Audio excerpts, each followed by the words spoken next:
17, quantos acharam? Digam amém. Amém. Então diz assim o texto: assim que, se alguém está em Cristo, nova criatura é.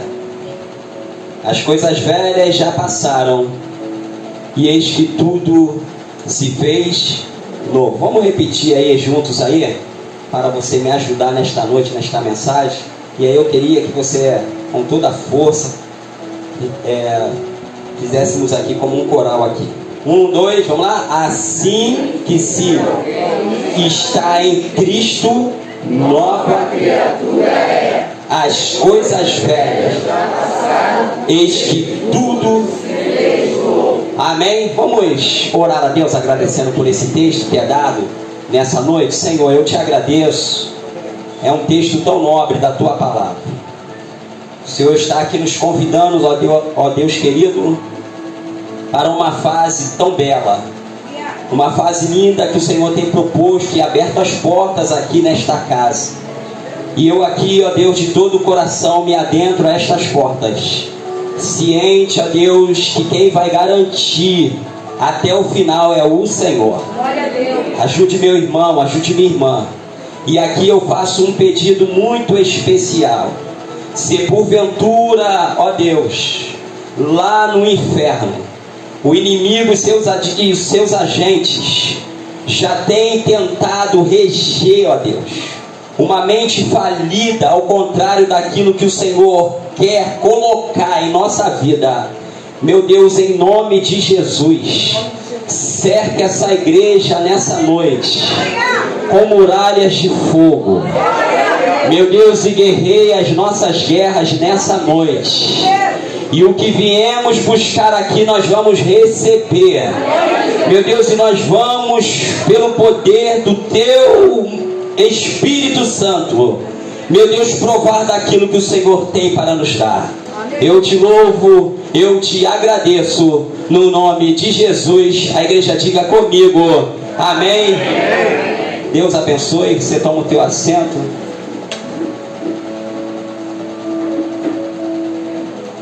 Glória a Deus. Amados irmãos,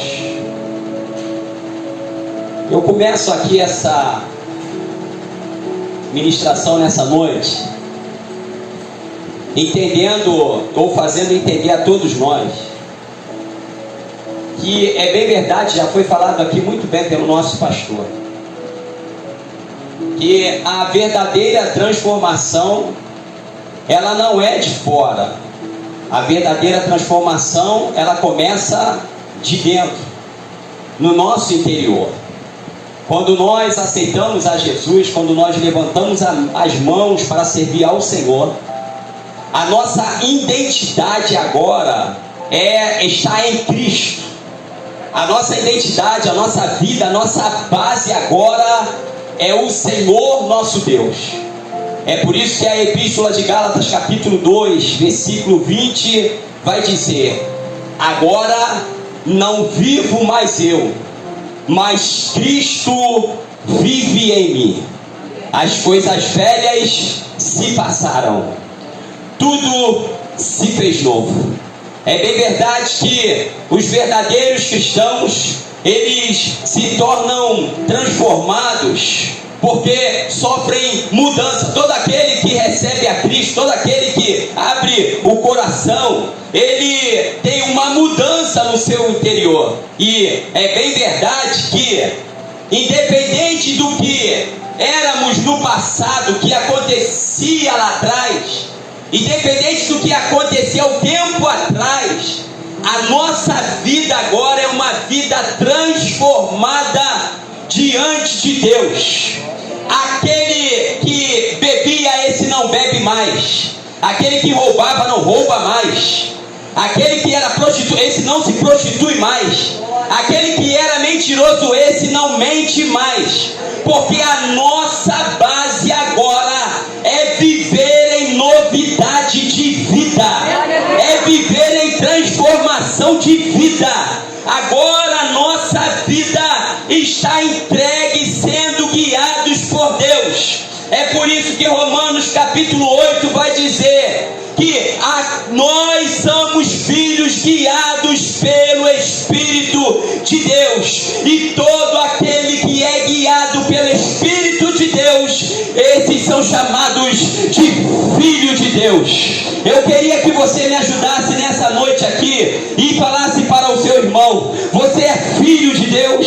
Você está preparado para se identificar como filho de Deus? Só quem quer ser experiente na presença de Deus, por favor, dê um glória para Jesus essa noite aqui, no nome de Jesus.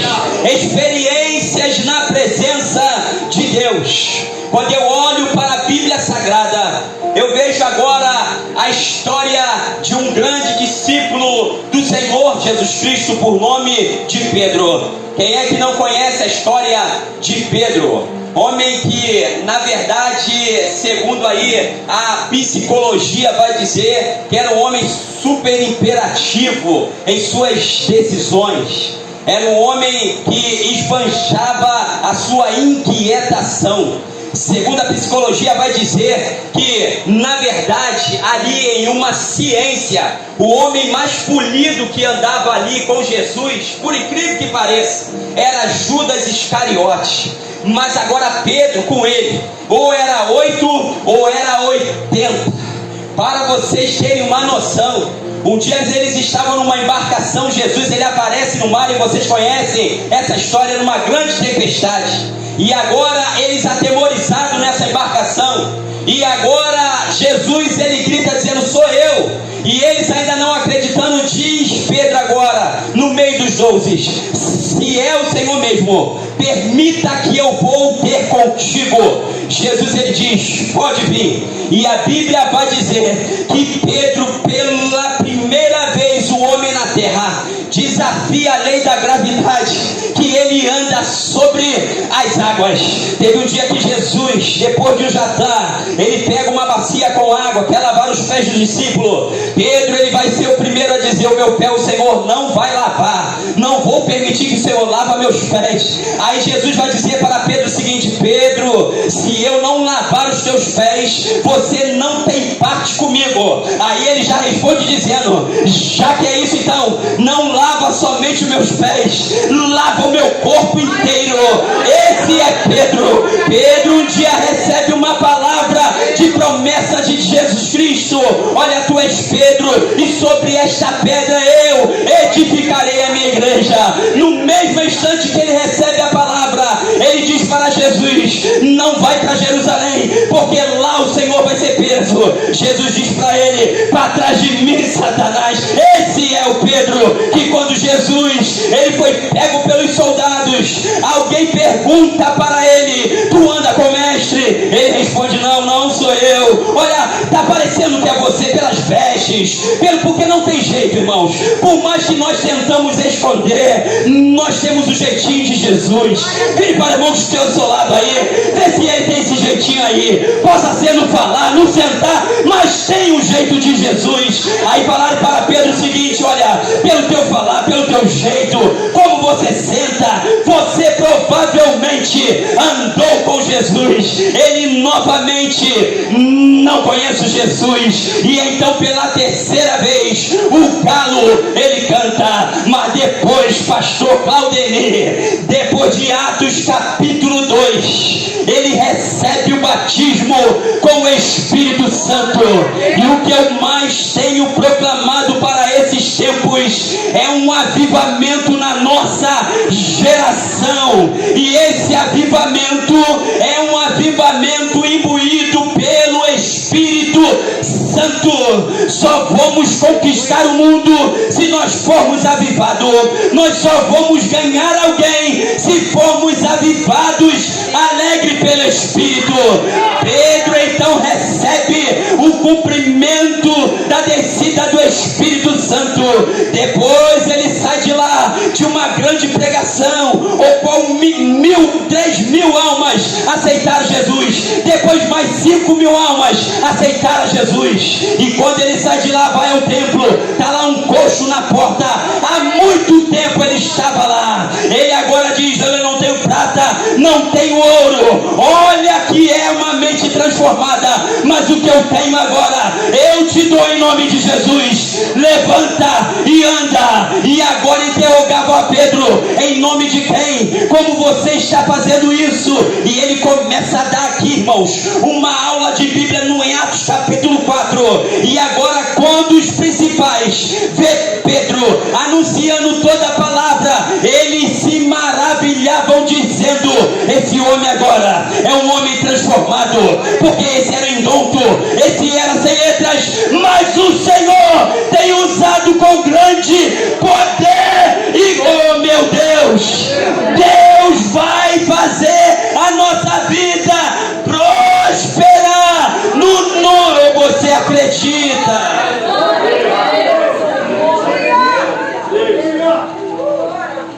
Oh, glórias ao nome de Jesus.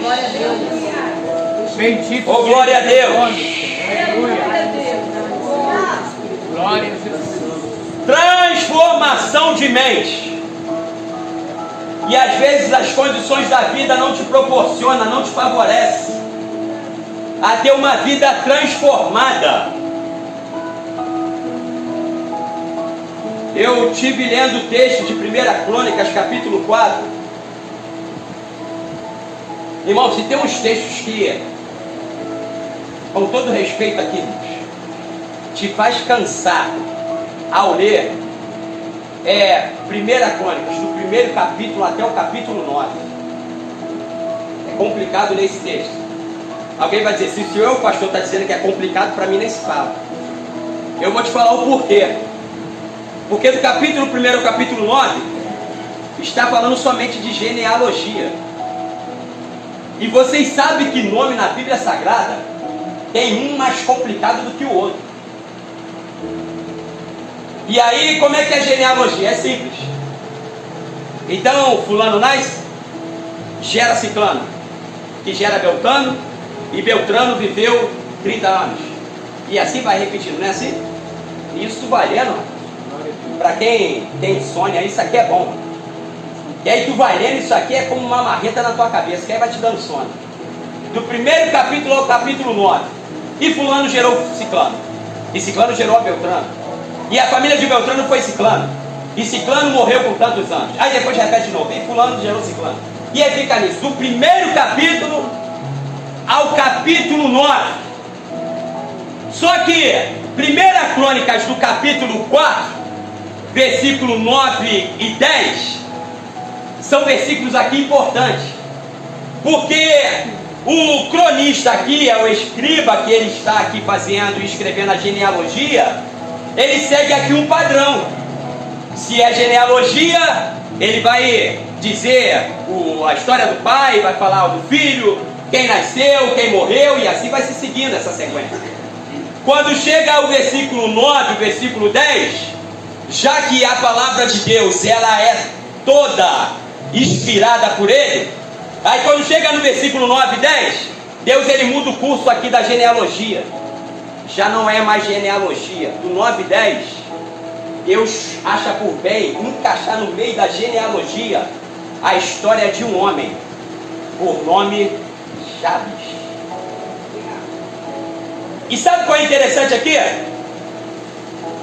Que somente 2 versículos, 9 e o 10, conta a história de Jabes, do seu início, quando nasceu, do seu meio e o do seu final. Somente 2 versículos. Tu lê o versículo 9 e o versículo 10, tu já sabe a história toda de Jabes. Por isso que é bom ler a genealogia na Bíblia. Porque se você não ler a genealogia, você perde a história de Jabes. Então, para você entender a história de Jabes e ler a história de Jabes, tem que ler a genealogia. Pastor, mas é esse sacrifício que eu tenho que ter? Tem que ter esse sacrifício para ter a bênção, não tem jeito. Aí tu lê a genealogia, aí chega no capítulo 4, do versículo 9 e 10. E foi Jabes mais ilustre do que seus irmãos, e sua mãe chamou o seu nome Jabes, dizendo: porquanto com dores dei a luz.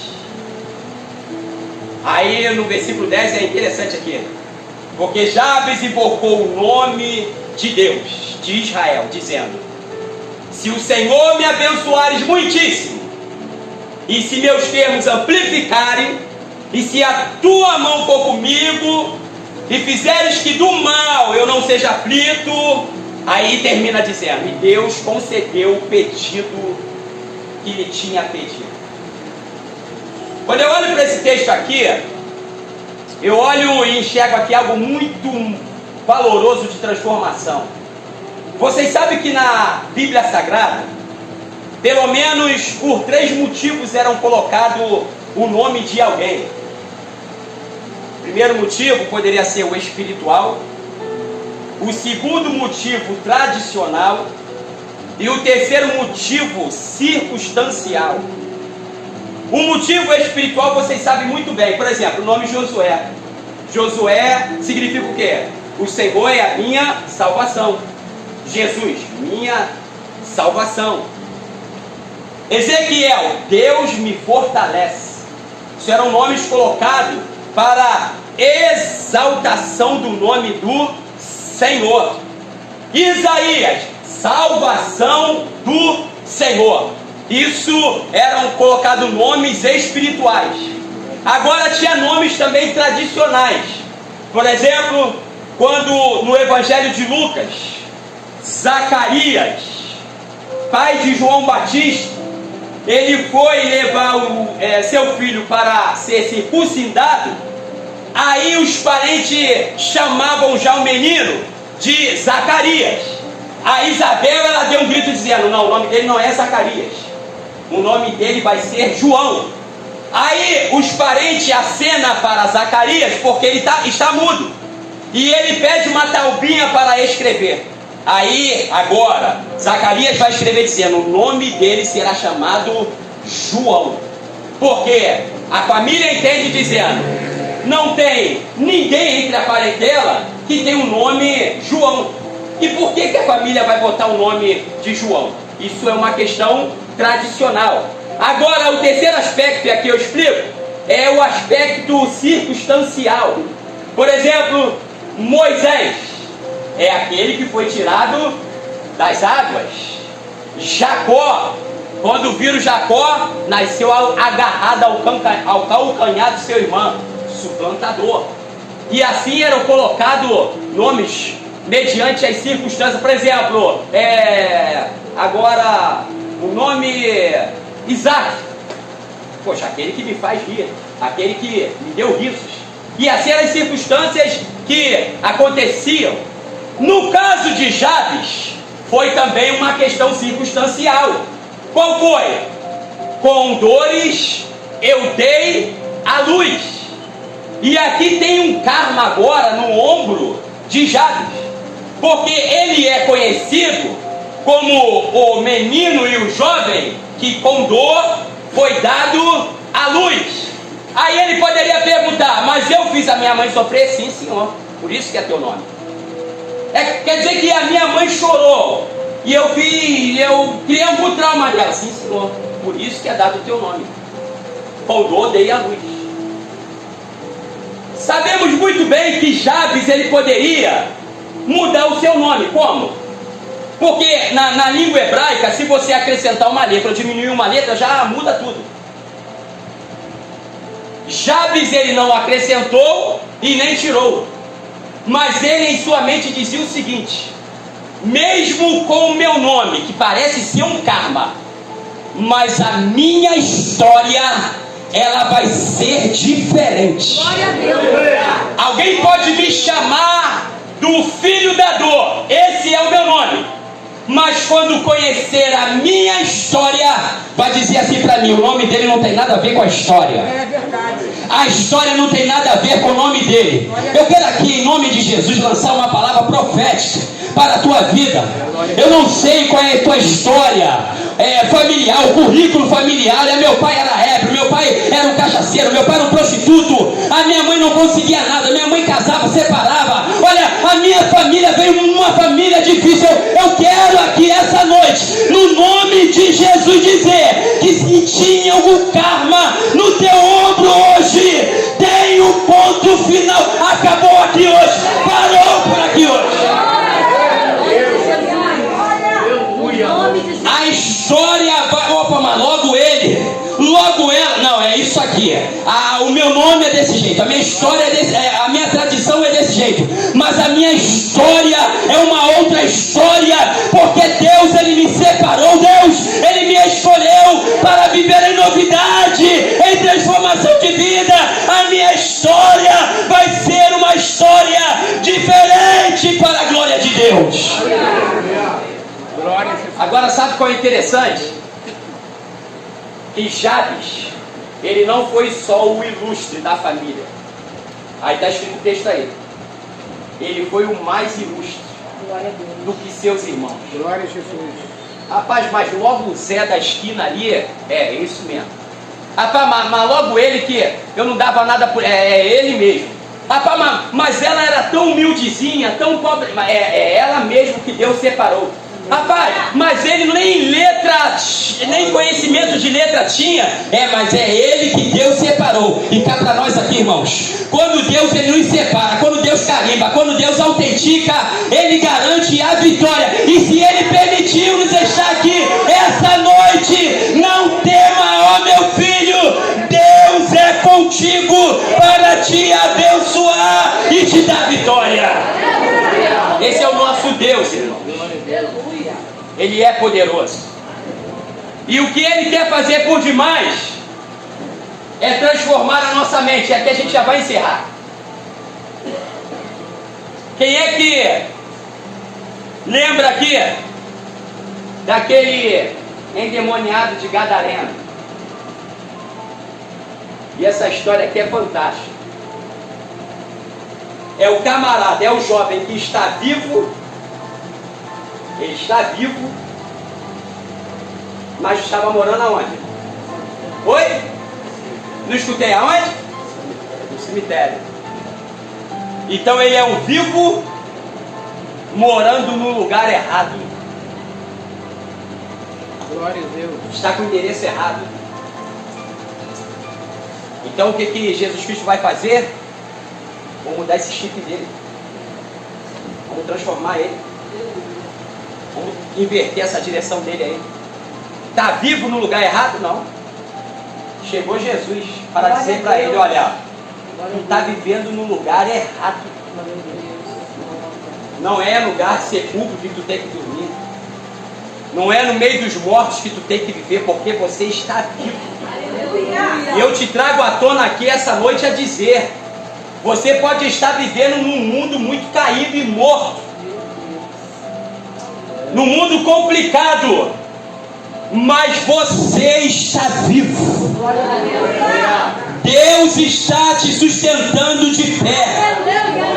Deus, Ele está te dando força para uma transformação. E essa transformação, no nome de Jesus, vai acontecer.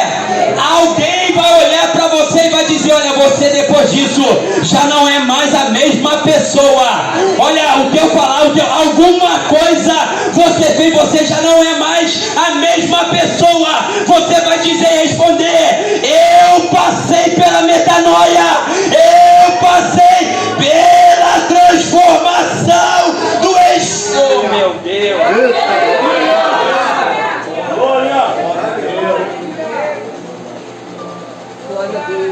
Só um pedacinho da história aqui, irmão. Bendito é teu nome.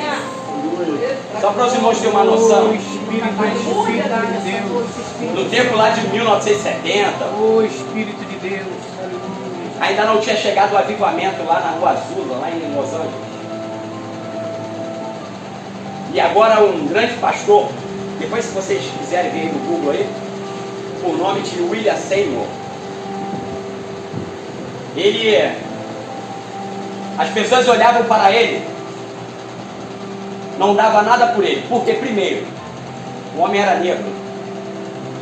Segundo, o homem era caolha, enxergava só de uma vista. E ainda para piorar, ele manquejava. Mas ele foi visitado de uma maneira tão poderosa pelo Espírito Santo. Glória a Deus. Que ele em sua mente dizia assim, olha, do jeito que está não pode ficar. Verdade. Eu preciso ser um extensor aqui agora dessa transformação. A história vai dizer que um dia, porque nesse tempo é um tempo ainda que os negros se sentam de um lado e os brancos se sentam de outro. E ele agora aluga um armazém agora na Rua Azusa. E ele agora vai fazer o seu culto e vai a sua esposa. Não tinha aqui o ministério de louvor que temos aqui, não tinha músico e era uma dificuldade para realizar o culto. Mas um dia ele botou o seu joelho diante de um púlpito, começando de manhã, foi até a tarde para a noite. Quando de repente a história vai dizer, irmãos, que o chão daquele armazém começou a tremer, começou a balançar. A sua esposa, ela não se contém, entra pelas portas da igreja, já no ritmo de dança, pulando. Nunca teve uma aula de piano, de música. Ela senta no piano e começa a louvar a Deus. Os brancos e os negros já começaram a se misturar, porque deram vazão e lugar ao Espírito Santo. E toda a Rua Azusa naquele tempo foi visitada pelo poder do Espírito Santo. Houve-se uma transformação de mente, alma e espírito. Deus conta com você para isso. Oh, glórias a Deus. Santo Deus, aleluia. Oh, glórias a Jesus. Bendito é teu nome. A transformação de mente é tão poderosa que depois que tu se agarra a ela, tu conhece melhor Jesus Cristo, sim ou não? Rapaz, tu não quer largar mais, tu não solta mais. Só para finalizar a história lá de Pedro. Aí Pedro, quando aí já é a história que diz da igreja, Pedro agora vivendo uma era de perseguição muito grande. E os irmãos todos sabem aí que a igreja viveu uma grande perseguição. A história dos discípulos de morte foi uma das mais, cada uma mais complicadas do que a outra. E agora os imperadores acharam por bem, já que quanto mais perseguia a igreja, matava o crente, destruía a crente, a igreja crescia. Aí vem na mente agora do imperador dizendo: eu preciso pegar o pivô. E quem é o pivô? Pedro. Não adianta eu ficar agora brigando com a igreja. Eu preciso agora pegar é Pedro. E agora arremetem a mão em Pedro. E agora o grande imperador, ele dizia para Pedro: Pedro, o que eu preciso de você é só uma coisa, que você diante de toda essa população negue a Jesus, e eu vou te deixar solto, e eu vou te liberar. Pode fazer aqui, eu não vou mais te perseguir, não persigo mais a igreja, mas o que eu preciso da tua fala hoje é que tu negue a Jesus Cristo. E Pedro, ele é muito convicto, muito fiel em uma renovação de vida, em uma nova vida. Ele vai caminhando agora a via de cruz do que foi condenado. E a história é muito linda quando a gente enxerga isso, que antes mesmo de ele se entregar ao algoz, ele olha para trás em direção ao imperador. O imperador, ele se levanta entendendo que esse olhar para trás de Pedro é que provavelmente ele ia negar Jesus Cristo. E Pedro vira para esse imperador e diz: eu só te faço um pedido,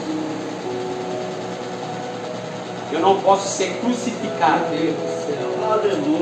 igual foi crucificado o meu Jesus. Eu quero ser crucificado de cabeça para baixo. Ô pastor, eu estou passando por uma opressão muito grande, a carga está muito pesada, o fardo está pesado, eu até quero viver uma transformação, mas está muito difícil, complicado, a minha história é complicada. O que o salmista vai dizer no Salmo 121?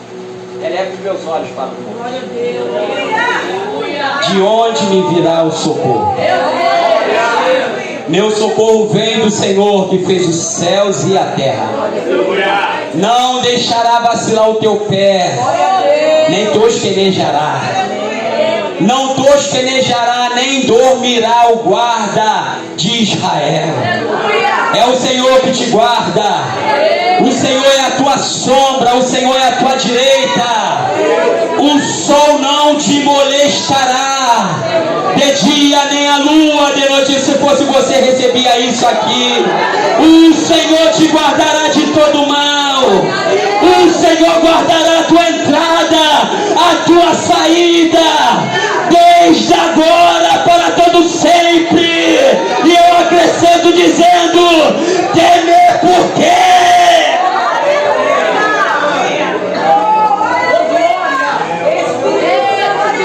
Oh, aleluia.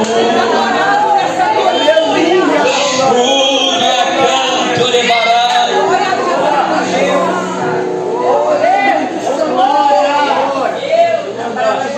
Obrigado, Jesus. Eu vou fechar aqui agora a mensagem aqui, irmãos, nesses minutinhos que me restam. Glória.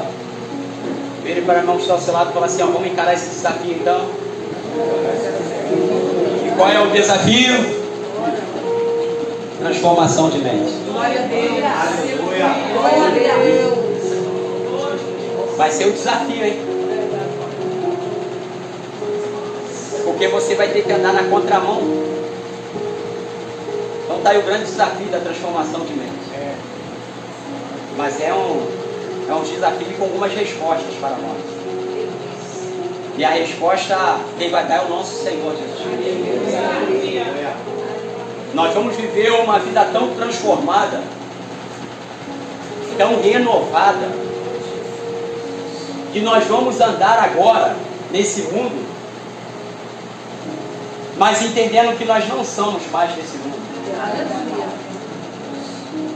O que na verdade está acontecendo com as nossas vidas é que essa era capitalista e essa era de tudo para agora tem tentado tirar o nosso foco. Porque é bem verdade, quem é que não quer ter um dinheiro? Quem é que não quer ter um carro bom? Quem é que não quer ter uma casa boa? Quem é que num feriado prolongado não quer ter o prazer aqui de dizer: olha, eu vou ali pegar um avião rapidinho, vou viajar e daqui a pouco eu estou de volta? Mas é bem verdade que entre tudo isso, algumas vezes tem tirado o nosso foco, porque tem de nos a se preocuparmos com essas coisas. A nossa vida acaba se voltando para isso. Eu não quero ver meus filhos mais, pastor, como pastor missionário, sofrendo pela obra de Deus. O que eu quero ver agora é meus filhos sendo médicos, doutores. Eu quero ver você andando de carro do ano. Eu quero ver você ganhando um bom dinheiro. É isso que falamos para os nossos filhos.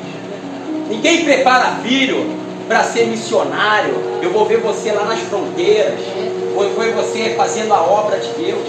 E é bem verdade que olhar para esse projeto é viver em uma vida transformada, uma mente transformada. Eu tenho 3 filhos, cada um filho tem suas diferenças, são uns mais diferentes do que o outro.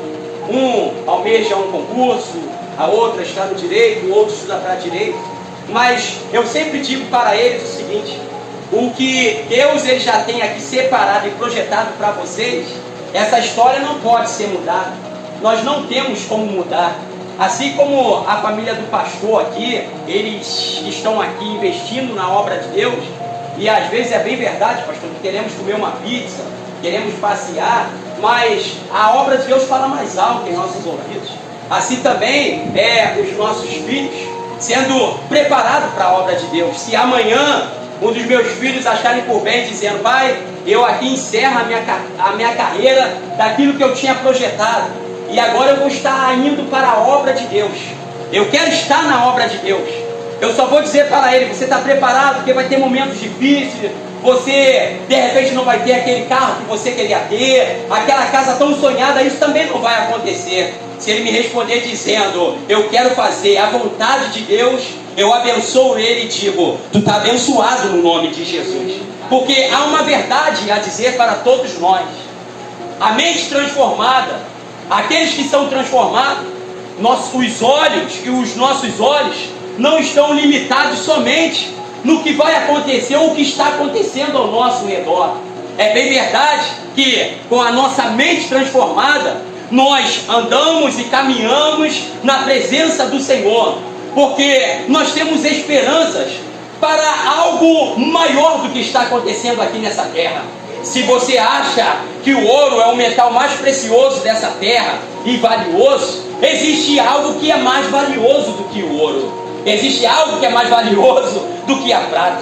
Quando você chega lá no livro do Apocalipse, a Bíblia vai dizer no capítulo 21 que lá na Nova Jerusalém, no reino de Deus, no reino do Senhor, lá tem mais de 20 espécies de pedra.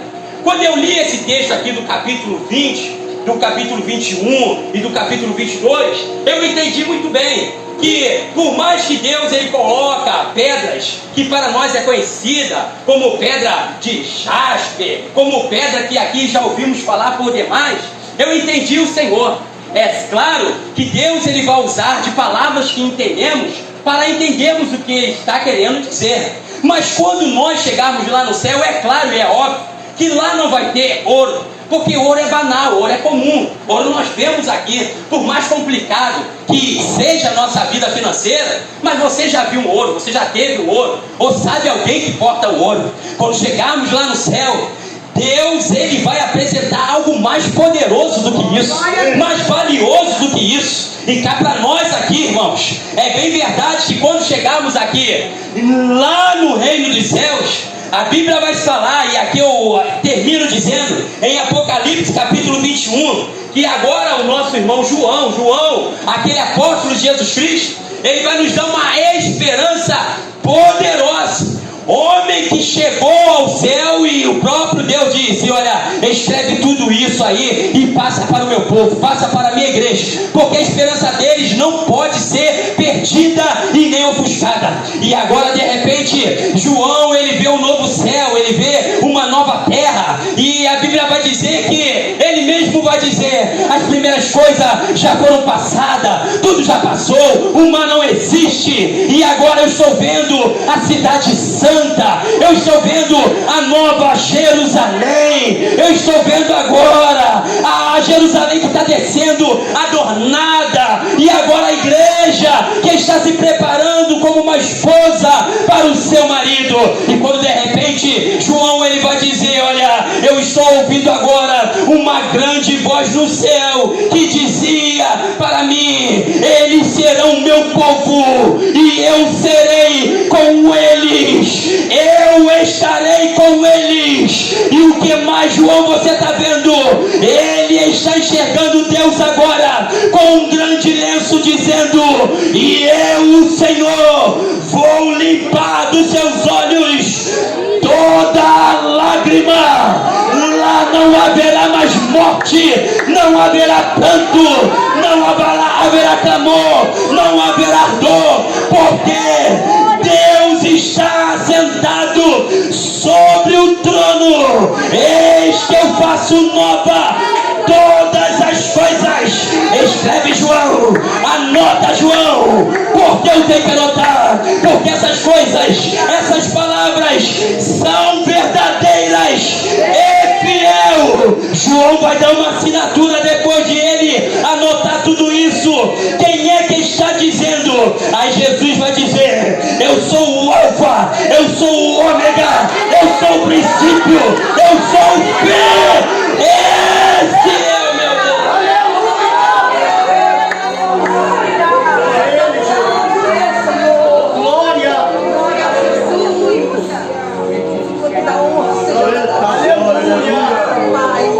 Agora, eu encerro aqui.